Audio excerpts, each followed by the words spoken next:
Ecco il volto della nuova stazione di Mestre nella sintesi delle immagini del nuovo progetto da 100 milioni di euro per i previsti 5 anni di lavori con l'avvio dei cantieri previsti tra fine 2024 e inizio 2025, così da Ferrovie Italiane. Abbiamo la gara per i lavori che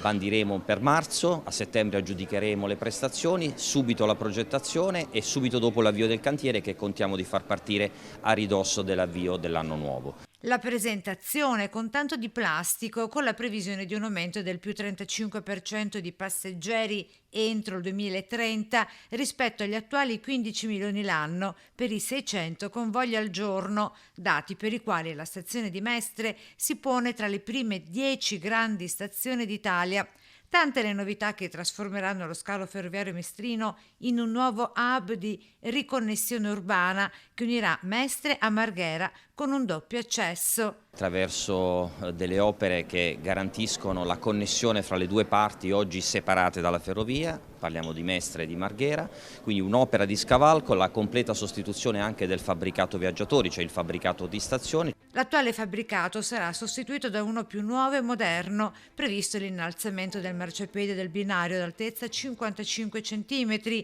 quindi piste ciclabili e pedonali sopraelevate, con tanto di passeggiata Boulevard tra il Verde, una terrazza panoramica e un centro commerciale, il tutto attraverso un design privo di barriere architettoniche, garantisce Ferrovie Italiane. Quando ci sono cantieri ovviamente si possono sempre essere disagi, l'attenzione è minimizzare questo e ovviamente faremo di tutto per consentire che tutta questa fase di lavorazione importante veda la minimizzazione dei problemi.